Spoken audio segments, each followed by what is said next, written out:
Hello, I'm Adam Neeson and welcome to the Banterflix movie review show. Let's see what movies we've got coming up tonight.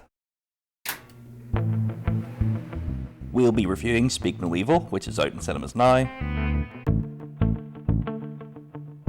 Our DVD of the week is The Commitment.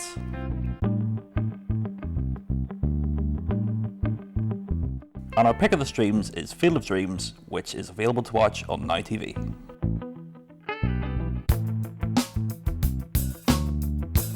So that's what we've got this evening. Joining me in the studio today, we've got Bill Taylor. Hi, Adam. And Gerard McNeil. Hi, Adam. We would like to acknowledge that this is Jim's second week not being here, and we send him our well wishes, of course. He's recovering nicely with his new pupper. But of course, we can't be amiss by just quickly going into some movie news.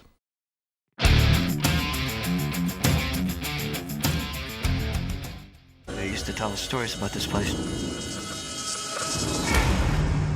You have no idea what you're getting yourself into here.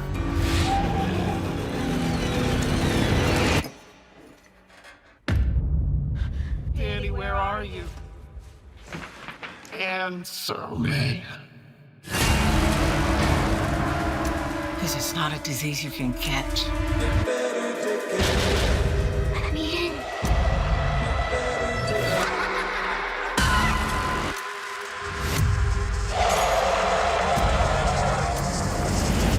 If we don't fight back, they'll come for us eventually.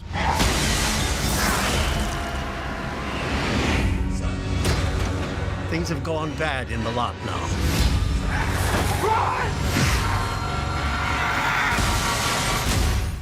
So that was the trailer for Salem's Lot, the latest remake of a Stephen King classic. The trailer itself kind of gives a little too much away for myself. I do love the Tobe Hooper original, and this seems to be sticking very closely to that, both visually and with the story itself.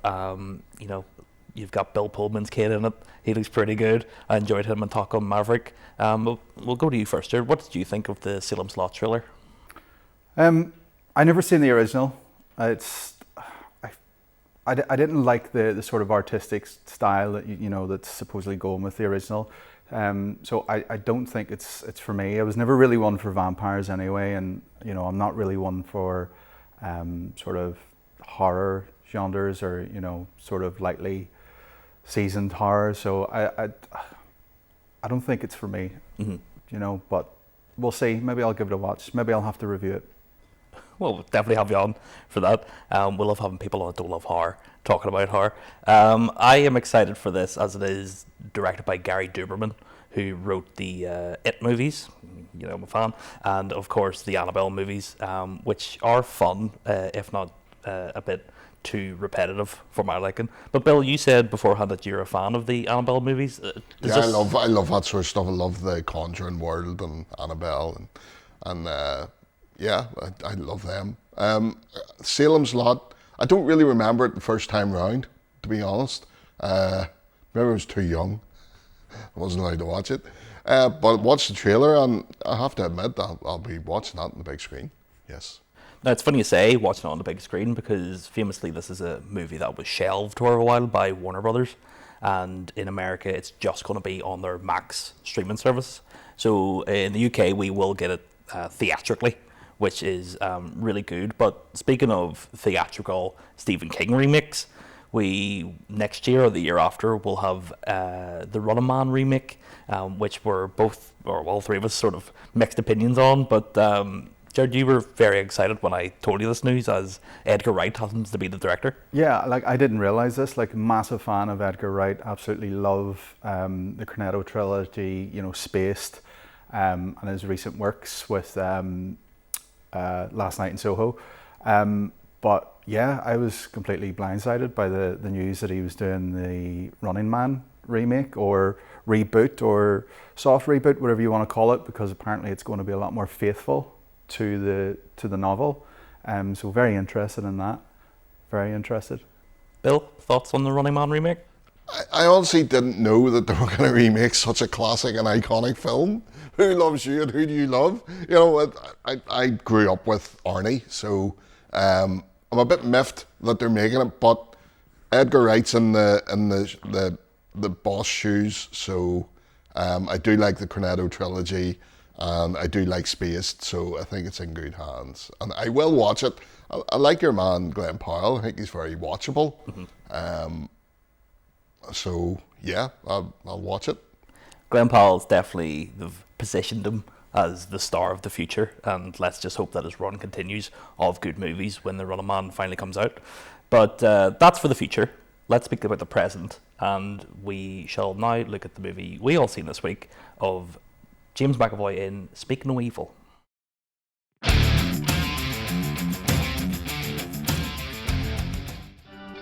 This is my husband, Ben. Patrick Feld, this is my wife, Kira. This is Agnes. And has some trouble communicating. He can be a bit insecure. Nice Vespa. Yeah, isn't she? You should try. Yeah, we. I won't call the fun police if you don't. Okay.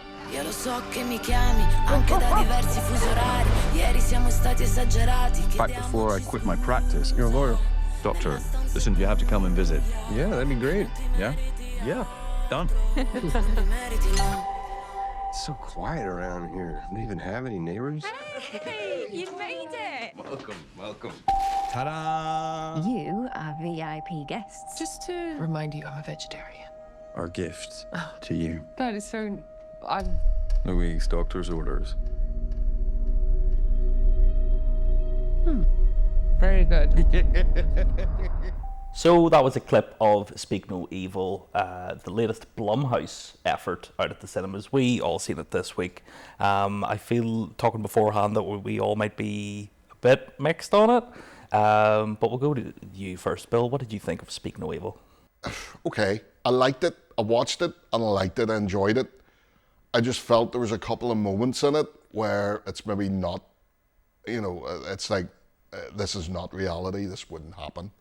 But I have to say, McAvoy is absolutely fantastic.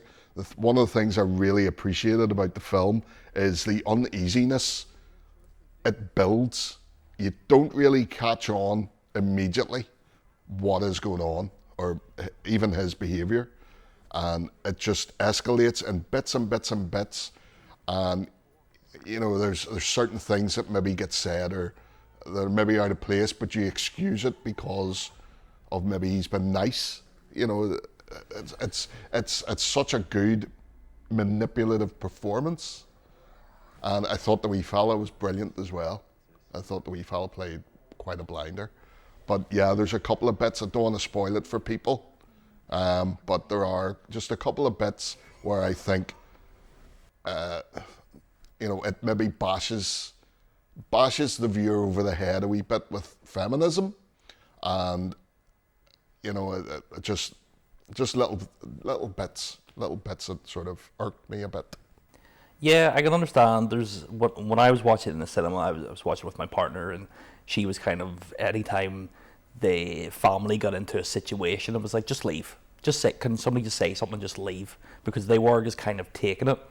And watching this and also the Danish original, it's funny that this remake kind of focuses on what a American family would do in this situation rather than a Norwegian family in the original, because they are more susceptible to taking weird things and not speaking up when things are strange. I thought this movie was great. Like you say, James McAvoy, fantastic. Everybody sort of gives a great performance. Scoot McNairy, I'm always happy to see in anything. Even though in this movie he is a bit of a wet flannel, but that's sort of what the character is in this version. In the original version, the dad is a little bit more strong-headed, but I feel like kind of took that character and split it among the family to kind of give unease to everybody in the family rather than just the father. But comparing this and the original is sort of apples and oranges when it comes to the ending, as the ending here is more of a straw dogs sort of ending where you have like a battle between the two families, and there is more of a not uplifting ending, but it kind of gives you a bit of hope, whereas the original version is just so dire, like you don't want to do anything for the rest of the day, just hide in a cave. But Gerard, what did you think of Speak No Evil? It's a no from me. I think it was my own fault though. Like whenever I watched the trailer for it before watching the movie, saw that it was James McAvoy, and that it was a horror. I'm not a big fan of horrors. but I immediately got Split vibes. So I was expecting, like, you know, maybe not so much different personalities, but for me personally, I was expecting a lot more from James McAvoy. But again, that's down to my own expectations. I felt that there wasn't enough suspense or intensity. It was a very slow burn. You know, there was points throughout I think maybe only 2 times where it really piqued my interest. And that's sort of when the plot there's just enough plot reveal there just to pull you back in. But then I found it just becoming very flat again. And then, as you say, the father of the family, Wet Flannel, I just felt that his arc, his whole story and progression throughout the movie was, again, you know, it didn't accumulate to anything. And yeah, just for me, it was very flat for me. It just didn't leave me with anything. That's fair enough. Obviously, me and Bill, we took a lot more from it on the horror sense. And to me, the movie coming out of it sort of is a real look at generational abuse and handing down abuse through different generations and through your kids and what you know your parents were like and how you are to a parent to your child. And you know, it's not a real Friday night sit in, get the popcorn out, we'll all have a good laugh, even though there was people laughing in my cinema because they just couldn't believe how wild James McAvoy was getting on with this. So, well, let's talk about something a little bit more lighter, because speaking of evil, definitely not one for the kids, but one that you can all have fun with is the DVD pick of the week, which is The Commitments, and let's have a clip of that right now.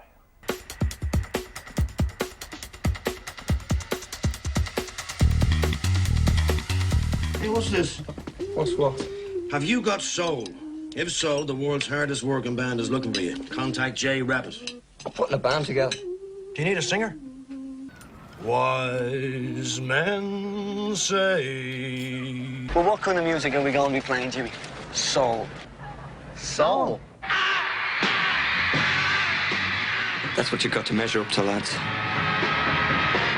Well, like, maybe we're a little white.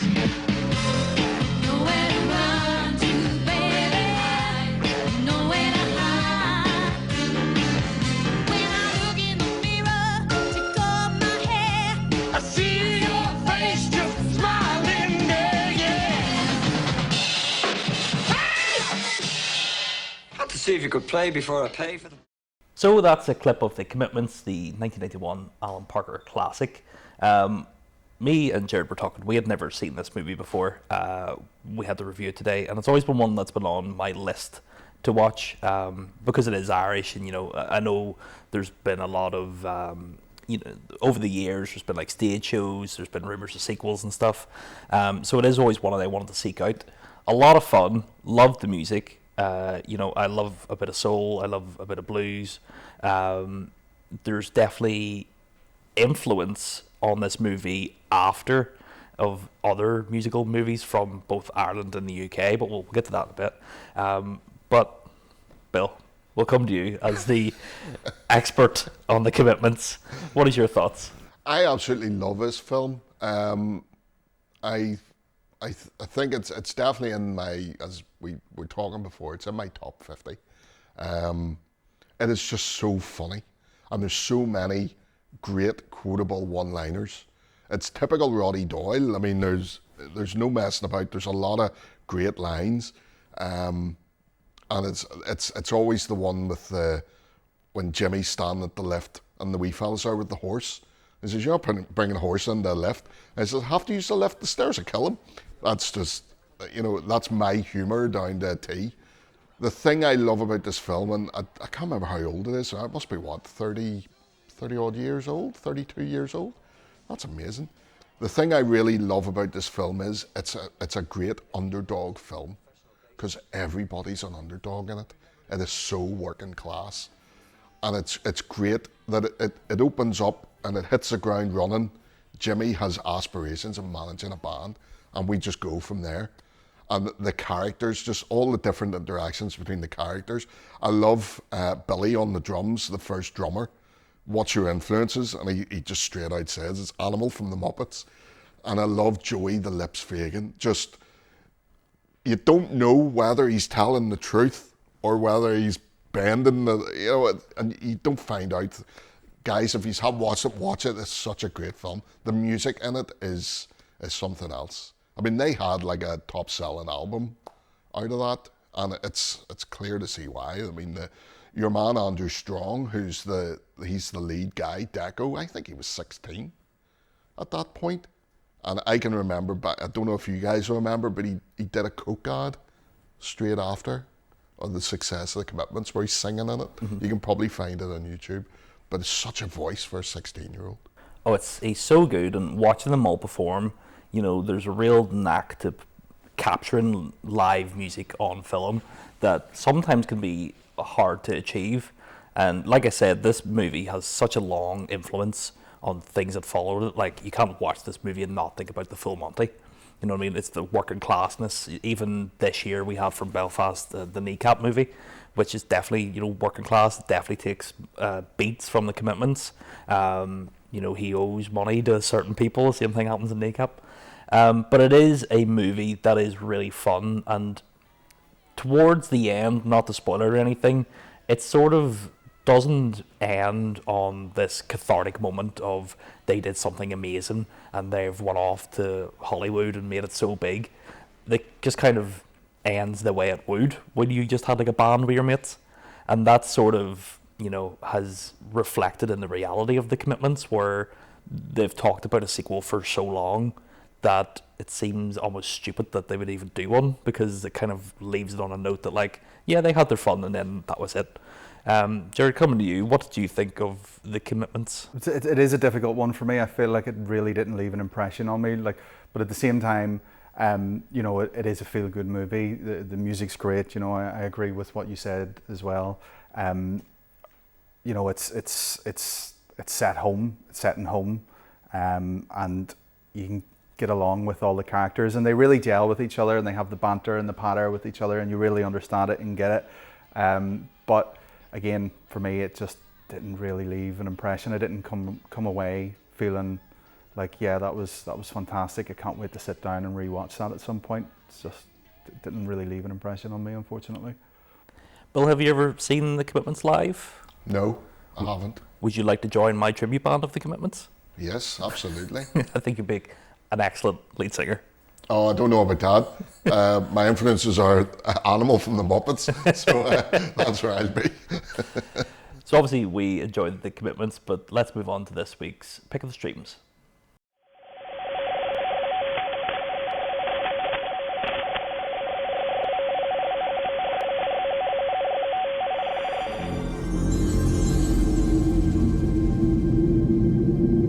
If you build it, he will come.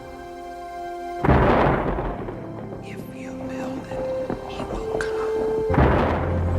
If you build what, who will come? Didn't say. I hate it when that happens. Me too. Who's here invoices? Ray is. I think I know what "if you build it, he will come" means. Ooh, why do I not think this is such a good thing? Daddy, there's a man out there on your lawn. Are you a ghost?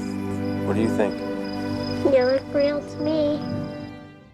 Hi guys, I'm sure Adam's doing an absolutely fab job in the studio this week, but I'm back once again to pick another pick of the streams for this week's show, and I had to go with Field of Dreams. It's available on Now TV, and of course you can find it on other VOD platforms. Some of you might even have it on VHS lurking about the house.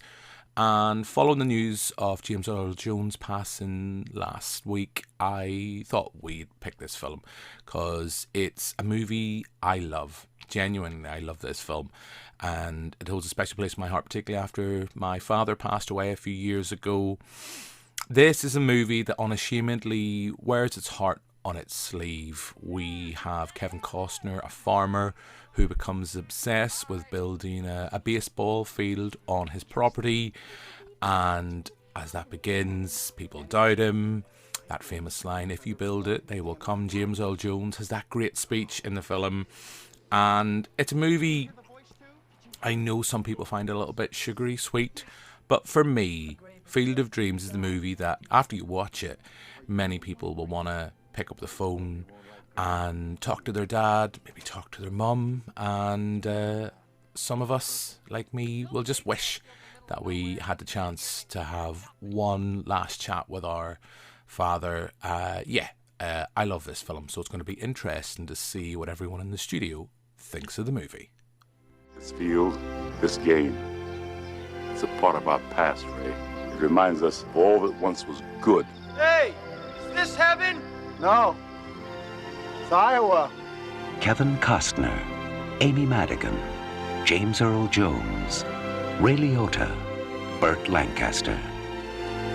Sometimes, when you believe the impossible, the incredible comes true. Field of Dreams.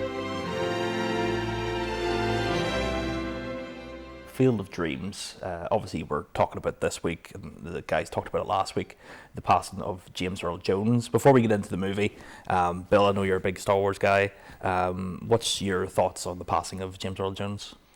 That's another childhood legend gone to back to the Force for me. It's definitely it was definitely one that sort of hit the old feels a bit, and just I have went through some of his body of work since his passing just out of respect, but yeah, he'll always be the voice of the big man, Darth Vader. Like. Gerard, thoughts? Yeah, very sad news last week of his passing. Obviously he's Darth Vader, but also for me he was the voice of Mufasa in The Lion King. Looking back on Star Wars specifically, because I am a big Star Wars nerd also, Star Wars was never scary. There was nothing scary about it until you see that red lightsaber, until you hear the breathing of Darth Vader. Those scenes in the hallways, when he comes, thumping down the hallway, and you hear the boots and the lightsaber and the breathing, like just and his voice as well, even though it was very robotic, very commanding, and even just himself. It's very evident in the particular speech that he gives in Field of Dreams. It's very commanding. It really, steals the show whenever he does speak. And so, yeah, another legend gone. Rest in power. Beautiful man, James Earl Jones. Plays a father in Star Wars. Also plays a father in Coming to America. Fantastic role for him. He was a force to reckon with, and everybody loved him. You never heard a bad word about James Earl Jones, and he is just, even in this movie, just a command on the screen, and someone that even this character that there isn't really much to, he just gives pathos to, because the type of man that he is. So speaking of Field of Dreams, this is the Kevin Costner classic. A movie that I've seen on a shelf for the last 30 years and I've never watched. Because you kind of always hear the if you build it, they will come line. It's parodied in every single pop culture thing you've ever watched. But watching it today, I like Kevin Costner. I like baseball movies. They kind of, the underdog story, like The Commitments, they're always good to watch. But watching this today, I didn't expect to be as emotional as I was watching this movie.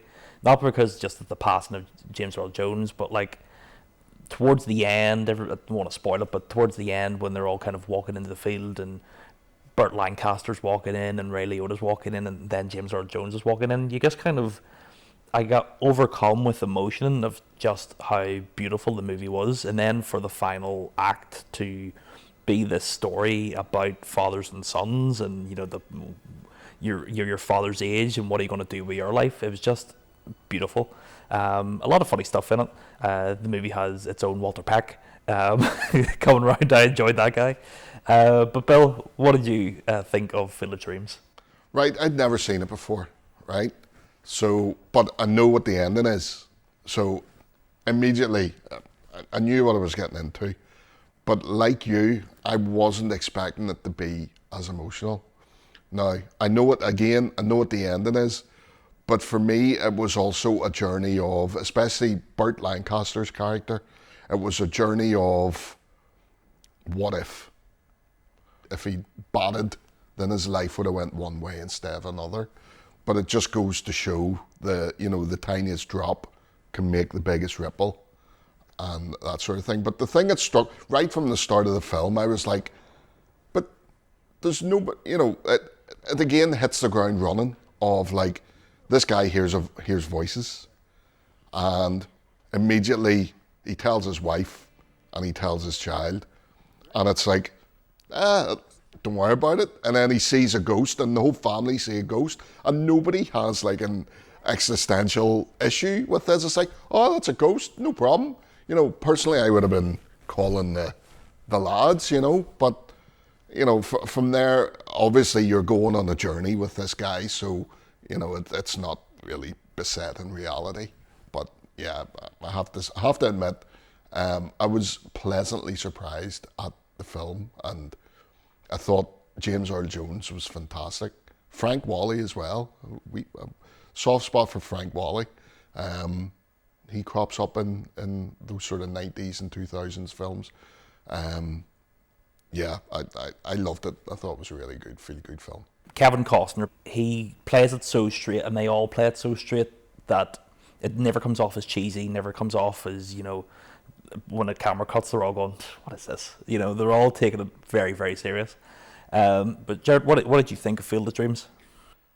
Compared to the previous two movies, I was immediately drawn in as soon as I switched it on. It's Kevin Costner on what I would call a spiritual quest for reasons that he does not yet know, and it isn't until midway through the movie that he starts to figure out what's going on. But then even then, there's a slight twist. Where he believes that he's doing this all for one particular person, and then in turn, it's not actually that person, it's for someone else. Incredibly heartwarming moments towards the end. We're talking about Burt Lancaster's character, and then obviously James Earl Jones and then Kevin Costner himself. It was just fantastic. I really came away from that movie just saying to myself, wow. Really, really enjoyed it. Definitely wasn't something that was on my radar before. Not a big baseball person, and it's part of the reason why I love coming onto this show is because I get to watch movies that I would probably pass up upon. But I've already recommended it to all my friends and family. If you're just looking for a bit of a tearjerker, but a feel-good one, that's the one to watch. I think it definitely, with the three of us watching it for the first time and all being men of a certain age, I think particularly now it hits the three of us more than it would have if we'd watched it as a kid. I think as a kid we would have been like, oh, ghosts playing baseball. Go watch Angels in the Outfield if you want that sort of magic. But I think now, us being older, we sort of feel Kevin Costner's, growing up, you don't really think about your father and what he did with his life. But then you get to a certain age and you think to yourself, well, what did my father do? What was he like as a young man? Because he was probably just like me. He probably didn't know what was happening. And this film, definitely hit home for me the fact that, I thought about my father while watching it. And when movies can hit you on an emotional level like that, they're always doing the right thing, But I think that is us for this week. We all enjoyed. Go watch Field of Dreams. Great movie. But that's it from me this week, and that is us, our guests. Thank you for joining me, Gerard. Thank you so much for having me. Thank you, Bill. Thank you. And that's us for this week. Thank you for joining us. Next week, you shall have Robert J.E. Simpson as host. Hopefully, I haven't messed this up too much, and Jim will have me back. Or if I'm on the other side of the panel, Jim has reclaimed his throne. But that is us for this week. You shall see us next week for more exciting movie reviews. But as always, bye.